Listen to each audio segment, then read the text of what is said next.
اللهم صل على سيدنا محمد يا رب صل وسلم دائما ابدا على حبيبي. سورہ فتح میں تو اللہ تعالیٰ نے صحابہ کرام کی تعریف کی ہے. محمد الرسول اللہ، محمد اللہ کے رسول ہیں صلی اللہ علیہ وسلم. والذین معہ اشداء علی الکفار، اور جو محمد کے ساتھ ہیں وہ کافروں پہ بڑے سخت ہیں. یہاں مراد کافروں سے وہ کافر جن سے میدان جنگ میں لڑا جاتا ہے. عام کافر جو آپ کے ساتھ رہتے ہیں، آپ کے ملک میں رہتے ہیں، ان پہ سختی کرنے کی اجازت نہیں ہے. اس میں تو قرآن کے الفاظ ہیں قولوا للناس حسنا، لوگوں سے اچھے انداز میں بات کیا کرو، اچھی بات کیا کرو. تو لوگوں میں سب داخل ہیں. تو جو اسلام دشمن ہیں ان کے بارے میں قرآن کہہ رہے اشداء علی الکفار، یہ کافروں پہ بہت سخت ہیں. رحماء بینہم، آپس میں رحم دل ہیں. اب دیکھو یہ قرآن کی کتنی بڑی گواہی ہے صحابہ کے بارے میں کہ کافروں پہ سخت ہیں، آپس میں رحم دل ہیں. اس سے پتہ چلا کہ صحابہ کے درمیان جو اختلاف ہوئے وہ ذاتی بغض و عناد کی بنیاد پہ نہیں ہوئے. کتنی بڑی دلیل ہے یہ. حضرت علی، حضرت معاویہ رضی اللہ عنہما کے درمیان جو جنگیں ہوئیں، اگر ہم کہتے ہیں کہ یہ ذاتی بغض کی بنیاد پہ تھیں تو قرآن تو کہہ رہا ہے رحماء، بول لو نا بھائی، بینہم، آپس میں کیا ہیں؟ رحم دل ہیں. تو اس سے پتہ چلتا ہے کہ یہ لڑائی ذاتی بغض کی بنیاد پہ نہیں تھی. ہر ایک کا ایک موقف تھا جو اس موقف کو درست سمجھتا تھا.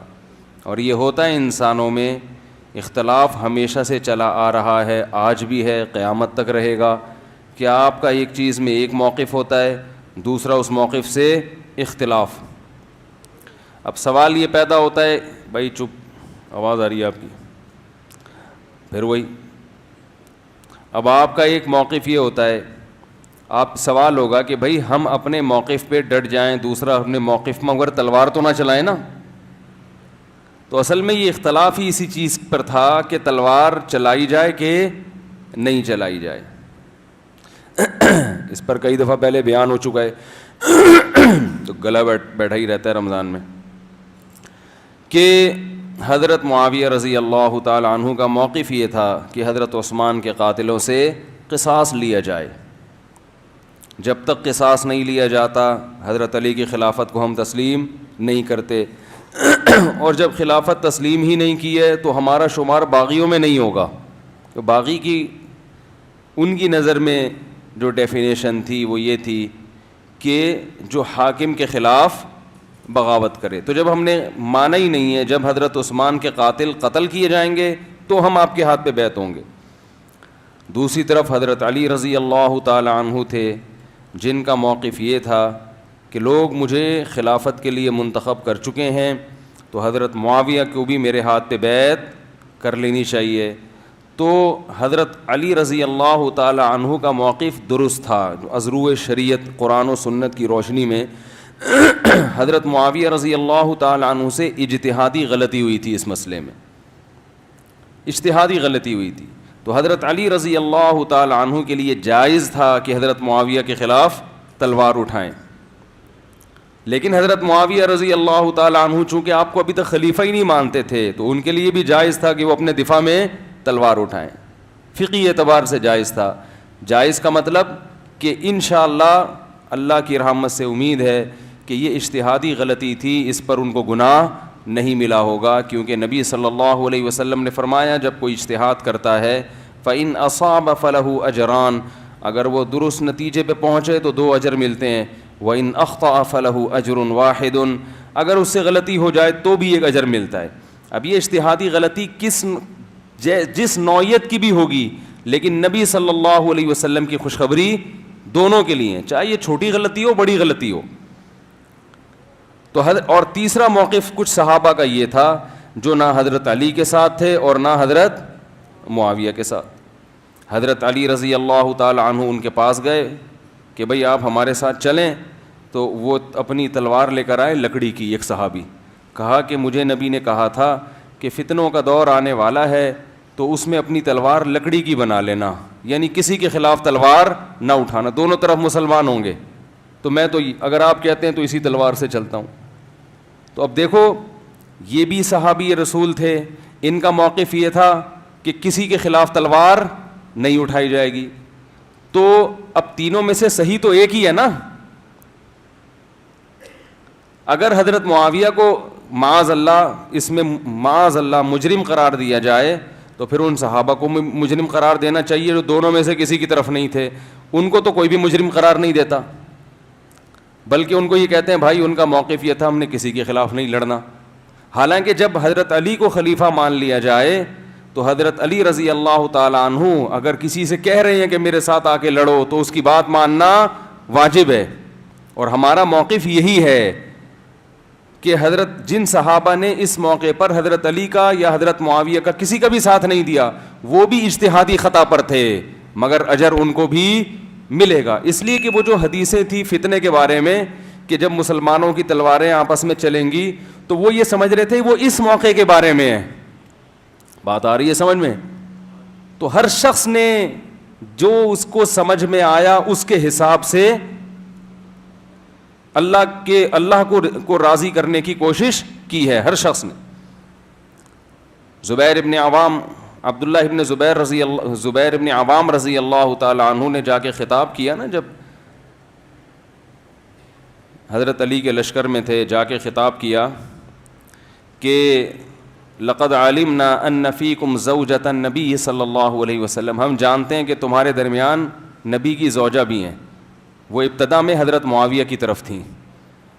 اس سے پتہ چلتا ہے کہ کچھ معاملہ اتنا مشتبہ ہوا کہ اتنی بڑی فقیہہ بھی ابتدا میں کس کی طرف ہیں؟ حضرت معاویہ کی طرف ہیں, اتنی بڑی فقیہہ.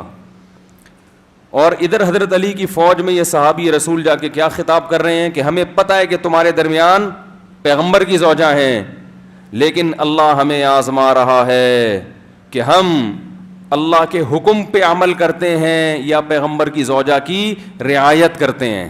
کیونکہ اللہ کا حکم کیا ہے جو آج ہم نے سورہ حجرات پڑھی کہ وَإِن طَائِفَتَانِ مِنَ الْمُؤْمِنِينَ اقْتَتَلُوا فَأَصْلِحُوا بَيْنَهُمَا فَإِن بَغَتْ إِحْدَاهُمَا عَلَى الْأُخْرَى فَقَاتِلُوا الَّتِي تَبْغِي, کہ مسلمانوں کی دو جماعتیں لڑ پڑیں تو پہلے صلح کی کوشش کرو, صلح میں کامیاب نہ ہو تو جو باقی جماعت ہے اس کے خلاف تلوار چلاؤ. تو ہم یہ سمجھتے ہیں کہ علی رضی اللہ عنہ برحق خلیفہ ہیں, اب ان کی خلافت کو کوئی تسلیم نہیں کرے گا تو وہ کس میں شمار ہوگا؟ اس کا باغیوں میں, کائن من کان, جو بھی ہوگا ہم اس کے خلاف.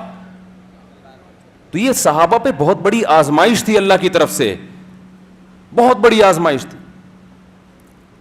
تو اس آزمائش میں وہ کتنے کامیاب ہوئے یہ ان کا معاملہ اور کس کا معاملہ؟ اللہ کا. اب ہم پر بہت بڑی آزمائش کیا ہے کہ تینوں فریق ہمارے لیے قابل احترام ہیں, تینوں طرف, تینوں کا مطلب حضرت علی کی فوج میں شامل ہونے والے, اس موقع پر حضرت معاویہ کا ساتھ دینے والے, اور وہ فریق جو دونوں سے کنارہ کشی اختیار کیا ہوا تھا. یہ تینوں وہ ہیں جو والذین معہ میں داخل ہیں, جو آج ہم نے سورہ فتح پڑھی کہ وہ لوگ جو محمد کے ساتھی ہیں. کیسا پیارا لقب اللہ نے ان کو دیا ہے, کیسا پیارا لقب دیا ہے. یعنی کتنے اچھے عنوان سے اللہ نے خطاب کیا کہ محمد کی شان بھی بڑی اونچی کہ وہ اللہ کے رسول ہیں. والذین, اور وہ لوگ معہ جو محمد کے ساتھ ہیں. تم دیکھو گے ہر وقت ان کے ساتھ تمہیں نظر آئیں گے, تبوک میں جاتے ہوئے ساتھ نظر آئیں گے, بدر میں ساتھ نظر آئیں گے, احد میں ساتھ نظر آئیں گے, تو ایمان میں ساتھ نظر آئیں گے. تو جو لوگ محمد صلی اللہ علیہ وسلم پر ایمان لائے وہ ادھر کی جانب, اور جو ایمان نہیں لائے وہ دوسری جانب. تو اس طرف کے جتنے بھی لوگ ہیں, اشداء علی الکفار رحماء بینہم, وہ آپس میں کیا ہے؟ رحم دل ہیں. تراہم رکعا سجدا, اے مخاطب تو ان کو دیکھے گا کبھی رکوع میں کبھی سجدے میں. یبتغون فضلا من اللہ ورضوانا, اور ہر وقت اللہ کے فضل کی تلاش میں لگے رہتے ہیں, ہر وقت اللہ کے فضل کی تلاش, یعنی اللہ ان کے رکوع اور سجود کے مخلص ہونے کی گواہی دے رہا ہے. میرے اور آپ کا سجدے میں اللہ کی رضا مقصود ہے یا نہیں, اس کا ہم دعویٰ نہیں کر سکتے. میں نماز پڑھتا ہوں, میں یہ دعویٰ نہیں کر سکتا میں اللہ کے لیے پڑھ رہا ہوں. آپ نماز پڑھتے ہیں, آپ یہ دعویٰ نہیں کر سکتے, کوئی دلیل نہیں ہے. لیکن اللہ کہہ رہے ہیں جو محمد کے ساتھی ہیں, جنہوں نے بھی اس موقع پر کلمہ پڑھ کے اسلام قبول کیا. دو حصوں میں ڈیوائڈ کر دیا نا اللہ نے, کہ ایک وہ ہے جو محمد کے ساتھی نہیں ہے, دوسری طرف ہیں, اور ایک وہ ہے جو اس طرف ہیں. تو حضرت معاویہ کس طرف تھے؟ کیا وہ غیر مسلم تھے؟ معاذ اللہ. کیا وہ کافر تھے؟ معاذ اللہ. اہل سنت والجماعت کا عقیدہ ہے کہ حضرت معاویہ مومن تھے. منافق تو کافروں میں شامل ہوتا ہے نا. حضرت ابو بکر نے آپ کو کمانڈر بنایا, حضرت عثمان نے آپ کو کمانڈر بنایا, حضرت عمر رضی اللہ تعالیٰ عنہ نے آپ کو کمانڈر بنایا. تو یہ کیا سب منافقین, معاذ اللہ, منافقین پر اعتماد کرتے رہے تھے؟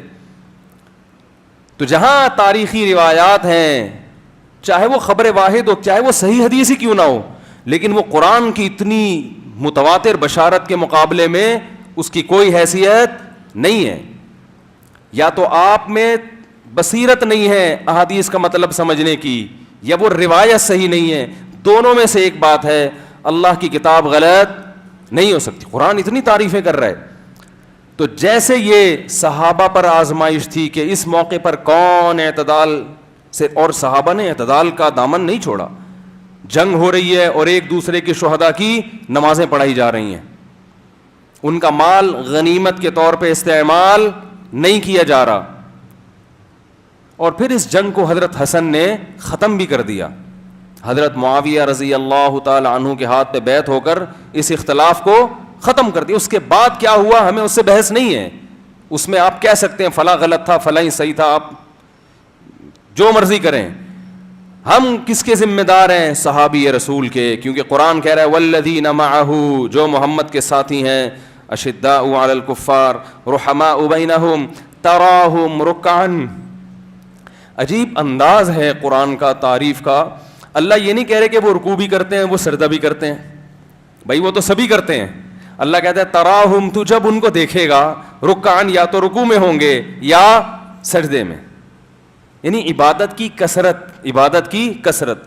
اور اللہ فرماتے ہیں تو جب بھی ان کو دیکھے گا یا تو رکوع میں یا سجدے میں, اور یہ رکوع اور سجدے کی ظاہری کیفیت تو دیکھے گا, اندر سے کیسے ہوں گے یہ تو دیکھ نہیں سکتا, وہ میں تجھے بتاتا ہوں کہ اس رکوع اور سجدے میں یبتغون فضلا من اللہ ورضوانا, اللہ کا فضل اور اس کی رضا تلاش کر رہے ہوں گے. یہ اندر کی چیز ہے جو تجھے نظر نہیں آ رہی, وہ میں تجھے بتاؤں گا. سیماہم فی وجوہہم من اثر السجود. ہاں اللہ نے فرمایا کہ سجدے کی کثرت, رکوع کی کثرت اور خشوع و خضوع کے کچھ آثار ایسے ہیں جو ان کے چہروں سے ظاہر ہو جائیں گے.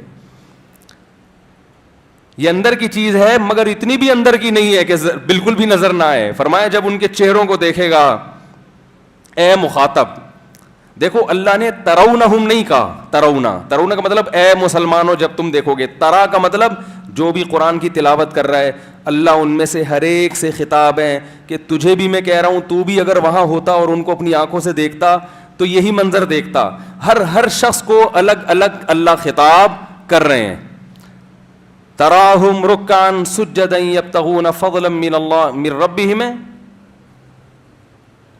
من اللہ ورضوانا سیماہم فی وجوہہم من اثر السجود ذالک مثلہم فی التوراۃ ومثلہم فی الانجیل.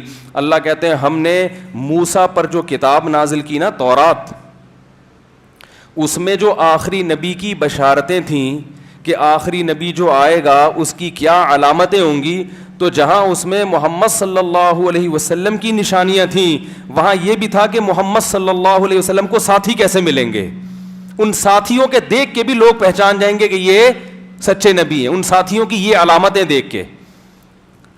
آپ جائیں پہچاننے کے لیے کسی کو تو بعض دفعہ اس کا حلیہ دیکھا جاتا ہے, اور بعض دفعہ یہ بتایا جاتا ہے بھائی اس کے ارد گرد اس قسم کے لوگ ہوں گے تو جس کے ارد گرد اس قسم کے لوگ ہوں سمجھ جانا کہ وہ سچا نبی ہے, وہ جھوٹا نبی نہیں ہے.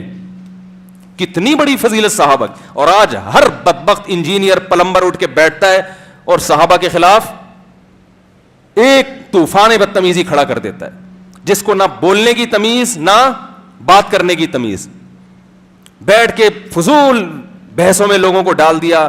حضرت ابو سفیان رضی اللہ تعالی عنہ جو دیر سے اسلام لائے, ان کے بارے میں ایسے دبے دبے الفاظ سے ان کی بے ادبی کی ہے کہ جیسے اس کو تکلیف ہو رہی ہے کہ وہ جنت میں کیوں جائیں گے, یعنی ان کا اللہ نے اسلام قبول کیوں کر لیا. ایسے جیسے کوئی دیر سے اسلام لائے نا تو آپ خوش ہوں گے نا, چلو یہ بھی الحمدللہ اسلام میں داخل ہو گئے, اللہ نے ان کو بھی جہنم کی آگ سے بچا لیا. لیکن اسٹائل ایسا ہے جس سے ایسے لگ رہا ہے کہ کاش یہ دیر سے بھی اسلام نہ لاتے تو زیادہ اچھا تھا. اس طرح سے صحابہ کرام کا نام لیا جا رہا ہے. حضرت ابو سفیان اگرچہ دیر سے اسلام لائے ہیں مگر آپ نے اس تاخیر کی تلافی کی ہے اور پھر جنگوں میں شریک ہوئے ہیں. جو اسلامی سرحدوں پر اور جنگیں لڑی گئی ہیں اس میں اس نقصان کی تلافی کی ہے جو دیر سے اسلام لانے کی وجہ سے ہوا. خالد ابن ولید بھی تو بہت جلدی اسلام نہیں لائے نا. اب کوئی کہ خالد ابن ولید کا نام جیسے ہی آئے زبان پہ کہے یار ان کی وجہ سے تو احد میں 70 صحابہ شہید ہوئے تھے. حضرت حمزہ نبی کے سگے چچا, ٹھیک ہے انہوں نے شہید نہیں کیا مگر شہادت کا اصل سبب تو خالد ابن ولید بنے تھے نا, انہوں نے تو پلٹ کے حملہ کیا تھا اور ان کی وجہ سے تو بڑے بڑے حضرات شہید ہو گئے اور نبی کو زخم پہنچے. یہ تو سب خالد ابن ولید کی وجہ. ہاں وہ صلح حدیبیہ کے بعد مسلمان ہو گئے, ان کے اسلام کو قبول کر لیا گیا لیکن بہرحال دیر سے مسلمان ہوئے. اس کا مطلب ہے کہ آپ کے دل میں خالد ابن ولید کے بارے میں بغض چھپا ہوا ہے. ہم کہتے ہیں خالد ابن ولید نے اسلام کو واقعتاً بہت نقصان پہنچایا لیکن اس نقصان کی تلافی کی ہے اور ایسا فائدہ پہنچایا خالد ابن ولید نے کہ 9 تلواریں توڑی ہیں ایک دن میں دشمنوں پہ اور سیف اللہ کا خطاب ملا. حضرت ابو سفیان بھی بہت دیر سے مسلمان ہوئے, بہت اسلام کو حالت کفر میں نقصان پہنچایا مگر اس نقصان کی تلافی اللہ نے بھی کر دی. اللہ نے ساری خطاؤں کو معاف کر دیا. الاسلام یہدم ما کان قبلہ, نبی نے فرمایا جتنے بڑے بڑے جرائم ہیں نا اسلام ہدم کا مطلب ہدم کہتے ہیں بڑی دیوار کے گرنے کو. جیسے کوئی بڑی عمارت ہو نا وہ ایسے ہی نہیں گر جاتی, اس کے لیے بڑی بڑی کرینیں لانی پڑتی ہیں. تو ہدم کا لفظ بتا رہا ہے کہ تمہارے گناہوں کی بڑی بڑی دیواریں بھی اگر ہوں گی, بہت بڑی بڑی عمارتیں بھی ہیں, تو اسلام ان گناہوں کو ایسے گرا دے گا جیسے بڑی بڑی بلڈنگوں کو زمین پہ گرایا جاتا, ختم کر دے گا اسلام. اور حضرت ابو سفیان رضی اللہ تعالیٰ عنہ نے پھر کتنی جنگیں لڑی, اپنی بیوی کو بھی ساتھ لے جایا کرتے تھے ان جنگوں میں تاکہ ہم پیچھے بھاگ نہ سکیں اور ہماری عورتیں ہمیں تانا دیں. تو یہ ساری زندگی ابو سفیان رضی اللہ تعالیٰ عنہ کی. ہمارے نبی نے حضرت ابو سفیان کو کس قدر عزت دی ہے, کتنی عزت دی ہے کہ آپ صلی اللہ علیہ وسلم نے فتح مکہ کے دن اعلان کیا جو ابو سفیان کے گھر داخل ہو گیا اس کو پناہ. کتنی عزت دے رہے ہیں نبی, تو عزت دے رہے ہیں. نبی صلی اللہ علیہ وسلم ان کو مؤلفۃ القلوب میں شامل کر رہے ہیں کہ ابو سفیان آ جائے کسی طریقے سے, اسی لیے چاہ رہے ہیں نا کہ یہ آئے گا تو دین کو فائدہ ہوگا. اس جیسے سردار کا آنا بڑا ضروری ہے, چاہتے گردن اڑا دیتے جا کے فوراً. اور ابو سفیان رضی اللہ تعالی عنہ ہمارے نبی کے سسر بھی ہیں. سسر کا مقام باپ کی جگہ ہوتا ہے نا رشتے کے اعتبار سے. نبی صلی اللہ علیہ وسلم نے فرمایا ان احق الذی اکرم بہ الرجل ابنتہ او اختہ, سب سے زیادہ لائق احترام وہ ہے جس کی بیٹی یا بہن تمہارے نکاح میں. ابو داؤد کی روایت ہے. سب سے زیادہ لائق احترام کون ہے؟ بولو نا بھائی, جس کی بیٹی یا بہن تمہارے نکاح میں. تو ابو سفیان کی بیٹی تھی نا نبی کے نکاح میں, تو نبی اس بنیاد پر بھی ابو سفیان کا احترام کر رہے ہیں. مگر آپ کو حضرت ابو سفیان کی تعریف کرتے ہوئے, احترام سے ان کا نام لیتے ہوئے, ان کو اپریشیٹ کرتے ہوئے پیٹ میں کیا ہو رہا ہے, مروڑ ہو رہا ہے. تو یہ اندر کا نفاق ہے, اندر کا بغض ہے صحابہ کرام کے خلاف. جو قرآن و سنت کا لیبل لگا کے حق پرستی کا لیبل اچھا لگایا ہوا ہے آپ نے, وہی ہے کہ وہ چینی کی بوری پہ کسی نے وہ لکھا ہوا تھا, چاول لکھا ہوا تھا, تو کسی نے بولا اندر چینی ہے اوپر چاول لکھا ہوا ہے. اس کہتے ہیں مکھیوں کو دھوکہ دینے کے لیے. کیا کرنے کے لیے لکھا ہوا ہے اوپر چاول؟ مکھیوں کو دھوکہ دینے کے لیے.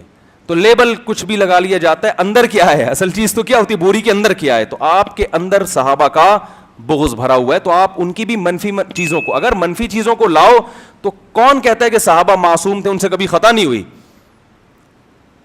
کون کہتا ہے بھائی معصوم تھے, ان سے کبھی خطا نہیں ہوئی؟ بعض ایسے صحابہ ہیں جلیل القدر, جن کا میں نام نہیں لوں گا, بڑی اسلام کے لیے ان کی خدمات ہیں, لیکن زمانہ جاہلیت میں انہوں نے اپنی بیٹی کو زندہ دفن کیا ہے. کتنا بڑا ظلم. اب اگر آپ اس کو لے کے دیکھتے رہو گے تو یہ ایک ہی ان کو بدنام کرنے والا جو ہوگا نا, جو بدنام کرنے کی کوشش کرے گا, یہ ایک جرم ہی کافی ہے. لیکن جب وہ پلٹے ہیں تو ایسی انسانیت کی خدمت کی ہے انہوں نے, ایسی بیٹیوں کی خدمت کی اور عورتوں پر احسان کیا کہ اس کی تاریخ میں مثال نہیں ملتی. تو قرآن کے الفاظ دیکھو, تراہو میں مخاطب, جب تو ان کو دیکھے گا تو کیا دیکھے گا؟ رکعن سجدن, کبھی رکوع میں کبھی سجدے میں, یبتغون فضلا من اللہ ورضوانا, اپنے اللہ کا فضل تلاش کر رہے ہوں گے, اس کی رضا تلاش کر رہے ہوں گے.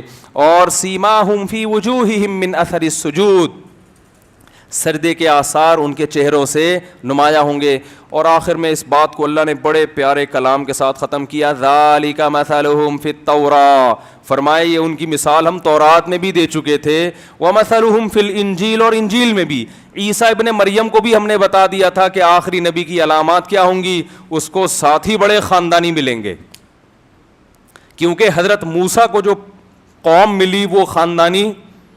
آواز کو کیا ہو گیا میرے بھائی؟ اسپیکر بھی تو کوئی خاندانی لے آؤ نا.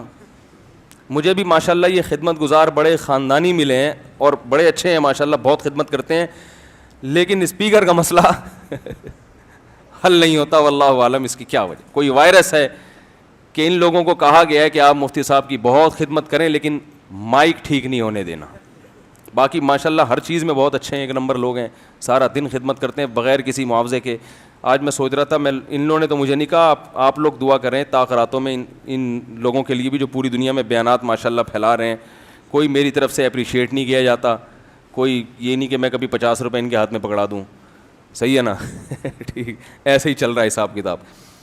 تو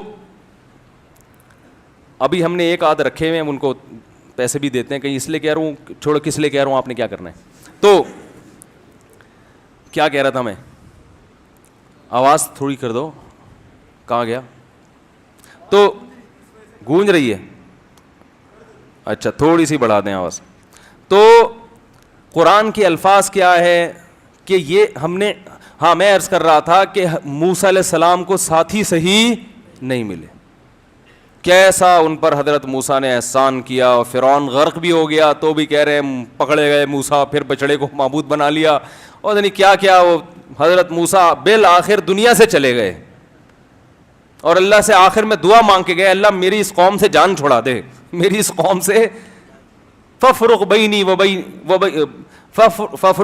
بین القوم الفاسقین, میری جان چھڑا دے. اور حضرت موسیٰ کا انتقال ہو گیا. پھر کوئی نبی آئے ہیں جن کی میت میں انہوں نے جہاد کیا جا کے. حضرت عیسیٰ کو اچھے بھی ملے برے بھی ملے, اس میں وہ بات نہیں تھی جو حضرت عیسیٰ کے حواری تھے, لیکن محمد صلی اللہ علیہ وسلم کو جو ساتھی ملے, قرآن کہتا ہے کہ آخری نبی ہیں تو ساتھی ان کو کیسے دوں گا؟ خاندانی. اور ان ساتھیوں میں حضرت علی بھی تھے جو یقیناً صحابہ میں بہت افضل ہیں, حضرت معاویہ سے بہت زیادہ افضل مقام ہے حضرت علی کا, اہل سنت والجماعت کا عقیدہ ہے.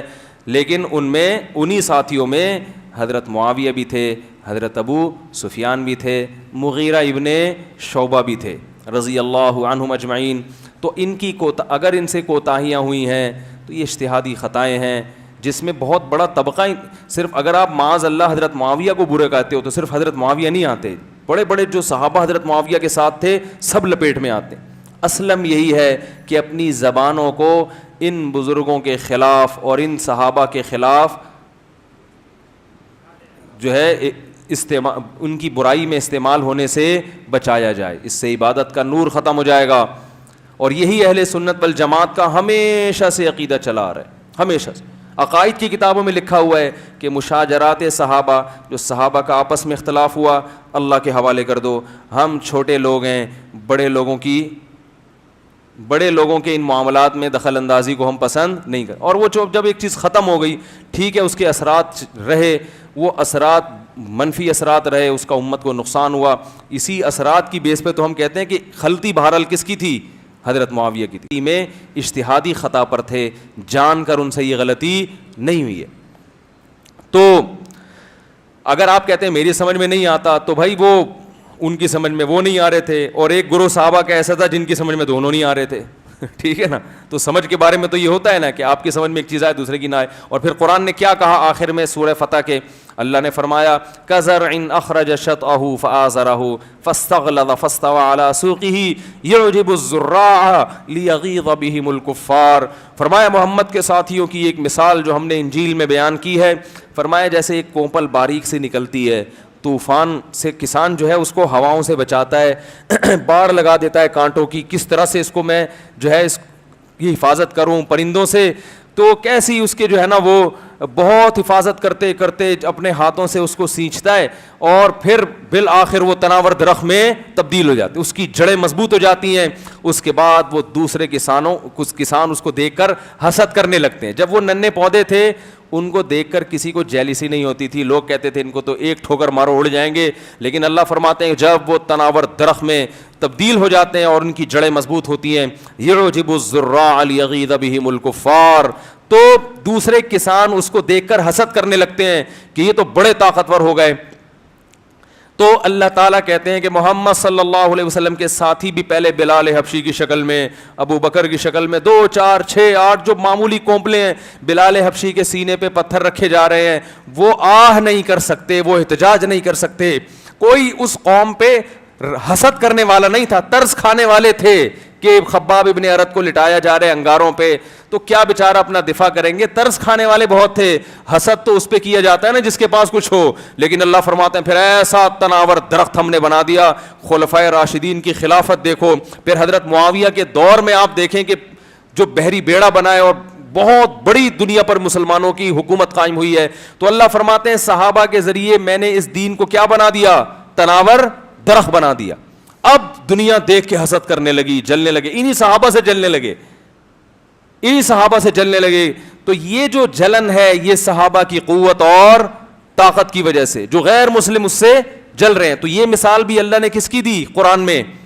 صحابہ کی. اور انجیل میں اللہ نے یہ مثال دی کہ ایسے ساتھی ہوں گے جو کمزوری سے ایک دم طاقت پکڑیں گے, جیسے ایک معمولی سا پودا تناور درخت میں تبدیل ہو جاتا ہے. پھر اللہ کے فرماتے ہیں وعد اللہ الذین آمنوا وعملوا الصالحات منہم, جو بھی ایمان لائے اور نیک اعمال کیے, منہم مغفرتاً, اللہ نے ان سے مغفرت کا وعدہ کیا اور اجر عظیم کا. اب پتہ یہاں بھی جو فسادی ہوگا اس آیت کا ترجمہ کیا کرے گا کہ ان میں سے جو ایمان لائے اور نیک اعمال اختیار کیے ان سے اللہ نے اچھا وعدہ کیا ہے.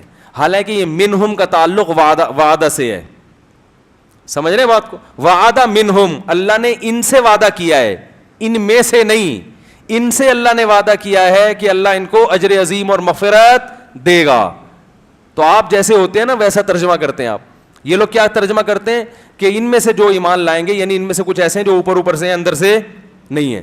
تو حالانکہ قرآن صحابہ کی تعریف کر رہا ہے, تو یہ ہو نہیں سکتا کہ ایک طرف کہہ رہا ہے تم ان کو ہر وقت رکوع میں دیکھو گے, ہر وقت سجدے میں دیکھو گے, اور یہ ان سب کے سب کو تم دیکھو گے اللہ کا فضل تلاش کر رہے ہیں. تو بات ساری مومنین کی چل رہی ہے. تو اب قرآن آ کے یہ نہیں کہے گا کہ ان میں بھی 2 قسمیں ہیں.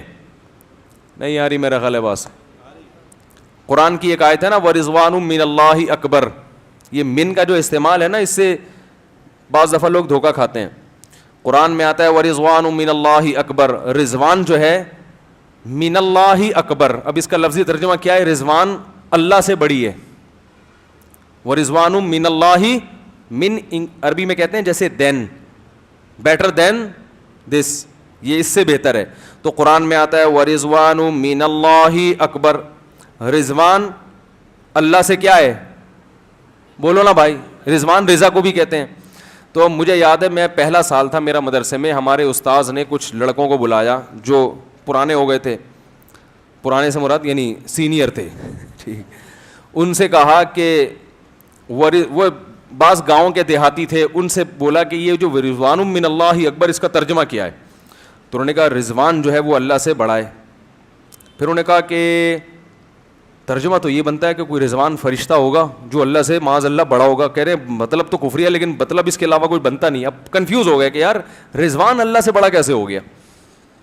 تو مجھے بلایا, میں تو پہلی درجے میں تھا بالکل, تو مجھے بلا کے پوچھا اس کا کیا مطلب. میں نے کہا رضوان من اللہ, وہ رضوان جو اللہ کی طرف سے ہو, وہ اکبر, وہ سب سے بڑی چیز ہے. نہیں یاری بات سمجھ, رضوان رضا کو بھی کہتے ہیں نا, رضوان من اللہ ہی جو اللہ کی طرف سے ہو, اکبر وہ سب سے بڑی ہے, یعنی اللہ کی جو رضا ہے وہ سب سے بڑی ہے. تو یہ من کو دائیں بائیں کرنے سے ترجمہ کیا ہو جاتا ہے. تو انہوں نے مجھے بڑی خاندانی قسم کی شاباش دی ماشاءاللہ, ابھی تک مجھے یاد ہے, وہ الحمدللہ بھول گئے ہوں گے. تو ایسی چیزیں انسان یاد رکھتا ہے نا جو مارکیٹ میں اس قسم کی چیزیں. اپنے طالب علمی کے ایک جب شو بازی پہ آئے تو تھوڑی ایک اور شو کا واقعہ سنا دوں. جب شو مارنے پر آئے تو پھر کچھ شو تو مرے صحیح طریقے سے. میں ایک دفعہ دور حدیث میں تھا تو مجھ سے ایک حدیث کا سوال پوچھا ہمارے استاذ نے. وہ حدیث میں آتا ہے کہ جس نے جھوٹا خواب گڑھا, جھوٹا خواب سنایا, تو اس کی بڑی سخت سزا ہے. اس کو اللہ تعالیٰ جو کے 2 دانوں میں گرہ لگانے کا حکم دیں گے جو ناممکن ہے, یعنی ایسے کام کا حکم دیں گے جو ممکن نہیں. تو خواب جھوٹا سنانا بہت بڑا جرم ہے. تو ہمارے استاذ نے مجھ سے سوال پوچھا, دور حدیث کا امتحان تھا, کہ جھوٹا عام جھوٹ بولنا بھی گناہ ہے تو جھوٹا خواب زیادہ بڑا گناہ کیوں ہے, یعنی جھوٹا خواب سنانا یہ اتنا بڑا جرم کیوں ہے, عام جھوٹ کی نسبت اس کا جرم زیادہ کیوں ہے. اچھا میں نیچے دیکھ رہا تھا تو ان کو یہ شبہ ہوا کہ کہیں یہ حدیث کی کتاب میں جواب تو نہیں تلاش کر رہا. تو خیر میں نے جب نظر اٹھائی, میں سوچ میں پڑا ہوا تھا, تو میں نے نظر اٹھائی تو میں نے جواب دیا ان کو. میں نے کہا بھائی حدیث میں آتا ہے, دوسری حدیث میں آتا ہے کہ خواب نبوت کا 46واں حصہ ہے, خواب نبوت کا 46واں حصہ. تو اگر کوئی جھوٹا خواب سنائے گا تو یہ ایک طرح سے کس پہ جھوٹ باندھ رہا ہے, اللہ پہ, کیونکہ اس میں نبوت کا شائبہ, وحی کا شائبہ ہے. تو جیسے کوئی پیغمبر اللہ پہ معاذ اللہ جھوٹ باندھے جو کہ ممکن نہیں ہے, تو قرآن کہہ رہا ہے کہ ہم اس کی شہرک کاٹ ڈالیں گے, کیونکہ یہ عام جھوٹ نہیں ہے بلکہ یہ اللہ کی طرف نسبت. تو خواب بھی نبوت کا 46واں حصہ ہے, تو اس میں بھی خدا کی طرف جھوٹ کی نسبت ہو رہی ہے. انہوں نے کہا دیکھا ہے تم نے یہ جواب. میں نے کہا نہیں دیکھا نہیں ہے. انہوں نے کہا اس کا مطلب پھر سبق میں جو یاد تھا. میں نے کہا جی, حالانکہ نہ مجھے سبق کا یاد تھا نہ اس وقت دیکھا تھا, اس وقت میرے دماغ میں یہ بولو بھائی جواب آیا تھا. لیکن میں نے کہا اگر میں کہوں گا ابھی دماغ میں آیا, استاذ کو یقین نہیں آئے گا, بڑا فنٹر بن رہا ہے آج کل. تو میں نے پھر یہی بولا, میں نے کہا ہاں وہ سبق میں ہی, لیکن میں نے اس وقت نقل وقل نہیں ماری تھی, دیکھا نہیں. تو کچھ ایسے خاندانی کام ہم سے بھی ماضی میں, بس زیادہ شوبازی پر آتا ہے نا انسان تو پھر نقصان ہوتا ہے. ایک اور واقعہ آ رہا تھا لیکن وہ رہنے دیں, لیکن سنا ہی دیتا ہوں یار, لیکن سنا ہی دیتا ہوں. کیا خیال, وہ بچپن کا واقعہ ہے اور ایک بدعتی کے ساتھ مناظرہ ہوا تھا, بدعتی کے ساتھ. وہ مجھے اس وقت میں بالکل فارغ تھا, یعنی میں مدرسے میں داخل بھی نہیں ہوا تھا. تو ایک بڑے بدعتی صاحب تھے ہمارے محلے میں, وہ کہتے تھے نبی صلی اللہ علیہ وسلم کو ما کانا و ما یکونو کا علم حاصل ہے, ہر چیز کے بارے میں, یعنی گویا اللہ کے علم اور نبی کا علم کیا ہو گیا, برابر ہو گیا. اللہ نے دے دیا ہے آپ کو سب چیزوں کا علم. تو ہم چلے گئے, بچے تھے, ہم نے ان سے پوچھا جا کے کہ حضرت یہ تو آپ کہہ رہے ہیں سب کچھ ہی پتہ چل گیا ان کو, تو اس کی دلیل کیا ہے؟ انہوں نے قرآن کی آیت پڑھی, وما هو علی الغیب بضنین, ہمارے نبی غیب پر بخیل نہیں ہے. یعنی اللہ نے جو نبی کو غیب کا علم دیا تو ہمارے نبی اس میں بخیل نہیں ہے. بخل کہتے ہیں نا کہ اپنے پاس رکھ لینا چیز کو سنبھال کے, بخیل نہیں ہے, سخاوت کرتے ہیں اس علم میں. تو میں نے فوراً ان کو جواب دیا, میرے دماغ میں اس کا جواب, میں نے کہا بھائی اس سے کلی علم, سارا علم غیب مراد نہیں ہے. کہنے لگے کیوں؟ میں نے کہا اگر سارا علم غیب مراد ہوتا تو نبی پھر سارا علم غیب امت کو دیکھ کر جاتے. اگر کچھ اپنے پاس رکھتے تو بخل لازم آتا کہ نہیں آتا؟ تو قرآن تو کہہ رہا ہے وما هو علی الغیب بضنین. یہ تو بعد میں پھر میں نے گرامر پڑھی تو اور کچھ اس میں نقطے نکلے, جب اس وقت تو مجھے کچھ بھی نہیں آتا تھا, یعنی گرامر میں پتہ چلا اس میں تو آتا ہے ذرہ برابر بھی بخل نہیں کرتے. بضنین میں بات تاکید کے لیے, ما ہوا علی الغیب بضنین, نبی کو اللہ فرماتے ہیں ہم نے جو غیب دیا اس میں ذرا بھی بخل کا سے کام نہیں لیتے. سارا امت کو کیا کر دیا آپ نے, بانٹ دیا, کچھ بھی نہیں, یعنی اس میں بخل نہیں کیا آپ نے. تو میں نے کہا اگر اس سے کلی علم غیب مراد ہوتا تو پھر نبی صلی اللہ علیہ وسلم امت کو بھی عالم الغیب بنا کے جاتے. تو اس سے کلی علم غیب نہیں ہے, جتنا جو جزوی علم غیب اللہ نے اپنے نبی کو دیا جو اللہ کے علم کے مقابلے میں یقیناً کم تھا, ہمارے مقابلے میں تو بہت ہے. تو ہمارے نبی نے جو علم غیب اللہ نے بانٹنے کو کہا امت کو, اس میں نبی نے بخل سے کام نہیں لیا. تو شریعت کی جتنی ضروری چیزیں تھیں, قبر کے احوال, قیامت کے احوال, جو بھی اللہ نے نبی صلی اللہ علیہ وسلم کو بتائے, اور وہ ایسی باتیں جن کا امت کے عملی زندگی سے یا دین کی زندگی سے تعلق ہے, تو اس میں نبی نے ذرا بھی بخل سے کام نہیں لیا, اور وہ سارا امت کو دے کر گئے نبی صلی اللہ علیہ وسلم. جیسے حکیم لوگ ہوتے ہیں نا, بہت اچھے اچھے نسخے اپنے ساتھ قبر میں لے کے چلے جاتے ہیں, یہ بخل ہو گیا نا. تو ہمارے نبی نے بھی امت کے فائدے کی جتنی چیزیں تھیں جن کا تعلق غیب سے تھا, وہ تمام چیزیں امت کو بتا دی ہیں. تو اس سے کلی علم غیب مراد ہوتا تو وہی پھر امت بھی کیا بن جاتی, عالم الغیب بن جاتی. تو وہ ان کے پاس اس کا جواب نہیں تھا. لیکن جب ہم افسوس کی بات, جب ہم ان سے بات چیت کر کے باہر نکلے تو ہماری گاڑی پر ٹھپے لگے ہوئے تھے کہ ہم بھی وہ ہو چکے ہیں. اب چھوڑیں, یعنی بس ہم بھی ویسا ہی لک آ گیا تھا ہماری گاڑی کا. انہوں نے لوگ سارے اسٹیکر چپکا دیے تھے ہماری گاڑی پر, اور ہم جب واپس آ رہے تھے نا تو ایسا لگ رہا تھا کہ ہم کیا ہو گئے ہیں, وہ ہو گئے ہیں. لیکن ہم نے عزت اسی میں سمجھی کہ فی الحال یہاں سے نکلو, یہ اسٹیکر وہاں جا کے اتار دینا گھر جا کے. تو انہوں نے زبردستی تھوپ دیا ہمارے سر پہ نا وہ اپنا وہ سارے سب چیزیں. خیر کہاں سے کہاں بات چلی گئی. تو صحابہ سے محبت جو ہے یہ ہمارے ایمان کا حصہ ہے, سمجھ رہے ہو.